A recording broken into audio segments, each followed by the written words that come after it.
Hi, അപ്പോൾ എല്ലാവർക്കും സുഖമല്ലേ? അപ്പോൾ ഇന്ന് നാട്ടിൽ നിന്നുള്ളൊരു വ്ളോഗാണ് കേട്ടോ. ഇതെന്താ സാധനം എന്നറിയോ? ഇതാണ് കടുക്ക, അതായത് കല്ലുമ്മക്കായ കേട്ടോ. അപ്പോൾ ഇത് നമുക്ക് കുറച്ചധികം കിട്ടിയിട്ടുണ്ടായിരുന്നു. അപ്പോൾ ഇത് കിട്ടിയാൽ നമ്മൾ എന്താ ചെയ്യേണ്ടതെന്നുണ്ടെങ്കിൽ ഇത് നന്നായിട്ട് കഴുകിയതിന് ശേഷം ഇതുപോലെ ആവി കയറ്റിയെടുക്കണം കേട്ടോ. അപ്പോൾ ഇതിൻ്റെ ഷെല്ലിങ്ങനെ പൊളിഞ്ഞു വരും. എന്നിട്ട് ഇതിൽ നമ്മൾ അതിൻ്റെ മാംസം അടർത്തിയെടുക്കുകയാണ് ചെയ്യുക. ഈ ഷെല്ല് നമുക്ക് വേറെ ഉപകാരമൊന്നുമില്ല, നമ്മൾ വലിച്ചെറിയ പതിവ്. ഇത് കാണാൻ തന്നെ ഭയങ്കര ഭംഗിയാണ് കേട്ടോ, ഈ ഷെല്ലിൻ്റെ കളറ് കാണാനായിട്ട്. അപ്പോൾ ഇതിങ്ങനെ അടർന്ന് കിട്ടിയിട്ടുണ്ട്. ഇത് ശരിക്കും പണ്ട് കാലത്തൊക്കെ അമ്മ ഇങ്ങനെ പറഞ്ഞ അറിവാണ്. ഇവരിതിൽ നമ്മുടെ ദീപമൊക്കെ കത്തിച്ച് വയ്ക്കുമായിരുന്നു. ദീപാവലി സമയമൊക്കെ ആകുമ്പോൾ വലിയ ഷെല്ലൊക്കെ കിട്ടിയാൽ, പിന്നെ ഇത് പണ്ട് ആദ്യം ഇതിന് ഇത്ര വിലയൊന്നും ഉണ്ടായിരുന്നില്ല, വെറുതെ കിട്ടിയിരുന്ന സാധനമാണ് എന്നുള്ള കഥയൊക്കെ അമ്മ കുറേ പറഞ്ഞു കേട്ടാ. അങ്ങനെ ഞാൻ അമ്മയും കൂടെ ഇത് ക്ലീൻ ക്ലീൻ ചെയ്യാൻ ആ ഷെല്ലുകൊണ്ട് തന്നെ അതിങ്ങനെ പ്രസ് ചെയ്ത് കൊടുത്താൽ ആ സാധനം കെട്ട് പോരും കേട്ടോ, അമ്മ ചെയ്യണ പോലെ. പിന്നെ അതിൻ്റെ ആരും കളയണം, നമ്മളതിൻ്റെ വേസ്റ്റും അതിൽ നിന്ന് ഒഴിവാക്കിയിട്ട് ഇതുപോലെ നന്നായിട്ട് ക്ലീൻ ചെയ്തെടുക്കണം. ഇനി ഇത് നിങ്ങൾക്ക് കിട്ടുകയാണെങ്കിൽ നിങ്ങളിതിൽ സബോളയും തക്കാളിയും ഒക്കെ ഇട്ടിട്ട് വഴറ്റി ഇത് നശിപ്പിക്കരുത് കേട്ടോ. ഇതിൽ നമ്മൾ എന്താ ചെയ്യേണ്ടതെന്നുണ്ടെങ്കിൽ നമ്മൾ സാധാ മുളക് പൊടി, മഞ്ഞൾപ്പൊടിയും ഉപ്പും പിന്നെ നമ്മൾ ജിഞ്ചർ ഗാർലിക്കിൻ്റെ പേസ്റ്റ് ഇട്ടിട്ട് കുഴച്ചതിന് ശേഷം നല്ല നാടൻ വെളിച്ചെണ്ണയിൽ ഇങ്ങനെ മുരിച്ചെടുക്കണം കേട്ടോ. അതാണ് ഞങ്ങൾ ഉണ്ടാക്കണ പതിവ്. അപ്പോൾ ഇത് ഭയങ്കര ടേസ്റ്റാണ് ഇങ്ങനെ ഉണ്ടാക്കി കഴിച്ചിട്ടുണ്ടെങ്കിൽ. ഇതിൽ വേറെ സാധനങ്ങളൊക്കെ വന്നതിൻ്റെ ടേസ്റ്റ് തന്നെ മാറിപ്പോകും കേട്ടോ. ഇത് കുറച്ച് കോസ്റ്റ്ലി ആയിട്ടുള്ളൊരു സാധനമാണ് കേട്ടോ, പക്ഷേ ഇത് കഴിക്കാനായിട്ട് ഭയങ്കര അടിപൊളിയാണ്. ഇതിപ്പോൾ ഞാൻ പറയണ്ടല്ലോ, കല്ലുമ്മക്കായ എന്ന് വെച്ചിട്ടുണ്ടെങ്കിൽ നമുക്ക് കേൾക്കുമ്പോൾ തന്നെ ഫേമസ് ആയിട്ടുള്ളൊരു സാധനമാണല്ലോ. അപ്പോൾ പിന്നെ ഞങ്ങൾ ബിരിയാണി ഉണ്ടാക്കാനുള്ള പരിപാടി തുടങ്ങിയിട്ടുണ്ട്. ഇന്ന് വിഷുവിൻ്റെ പിറ്റേ ദിവസം ആയതുകൊണ്ടും ഇന്ന് അച്ഛൻ്റെ പിറന്നാളാണ്. അപ്പോൾ അത് ആഘോഷിക്കാനുള്ളതുകൊണ്ട് ഞങ്ങൾ ബിരിയാണിയാണ് ഉണ്ടാക്കണത്. അപ്പോൾ ഞാനും അമ്മയും അച്ഛനും ജീഷാനൊക്കെ കൂടെ ഉണ്ടാക്കിയൊരു ജഗപൊക ബിരിയാണി ആയിരുന്നു കേട്ടോ ശരിക്കും പറഞ്ഞത്.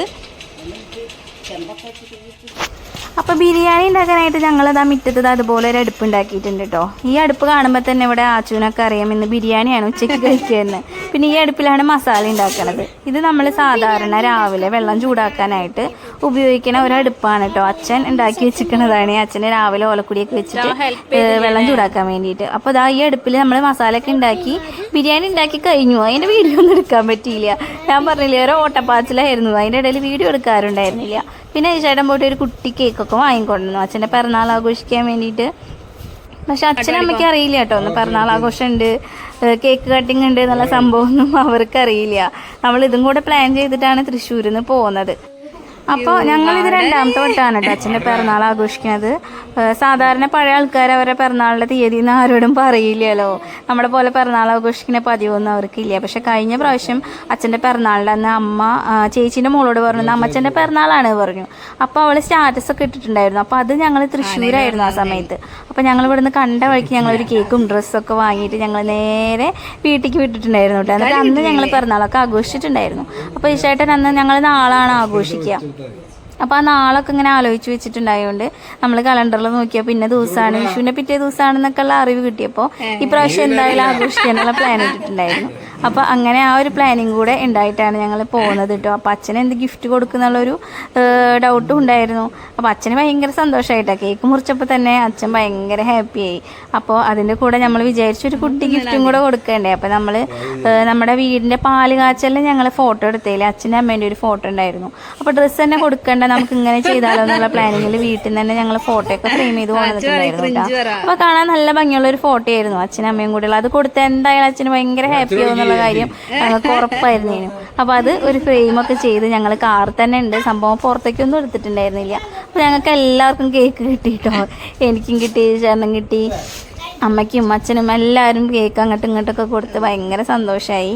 അപ്പോൾ ചേട്ടൻ കാറുന്നത് എടുക്കാൻ പോയിട്ടുണ്ട് കേട്ടോ. നമ്മൾ കാറുന്നത് പുറത്തേ എടുത്തില്ല, കാരണം പുറത്ത് വെച്ചിട്ടുണ്ടെങ്കിൽ ഈ പിള്ളേർ എടുത്തിട്ട് അതെന്തായാലും സർപ്രൈസ് പൊട്ടിക്കുന്നുള്ള കാര്യം ഉറപ്പ്. അപ്പോൾ കാറിൽ തന്നെ വെച്ചു.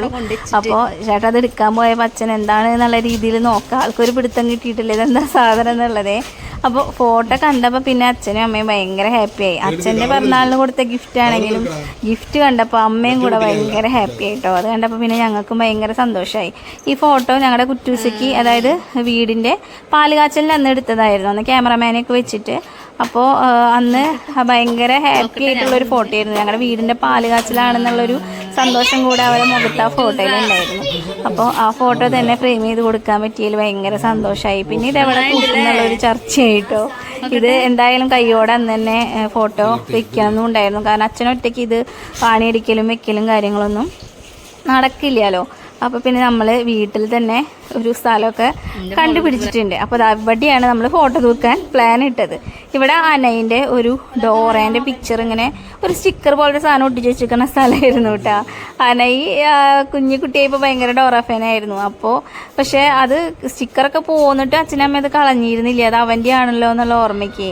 പക്ഷെ ഞങ്ങളത് കളഞ്ഞിട്ട് അവിടെ അച്ഛനും അമ്മേനെ ഫോട്ടോയൊക്കെ ഇപ്പോൾ അവിടെ ഫിറ്റ് ചെയ്യാൻ പോവാണ് കേട്ടോ. അങ്ങനെ ചേട്ടൻ കയ്യോടൊക്കെ ആണിയൊക്കെ അടിച്ച് ആ സാധനം അവിടെ വെച്ച് കൊടുത്തിട്ടുണ്ട്. പിന്നെ നമ്മൾ ബിരിയാണി പൊട്ടിക്കലായി.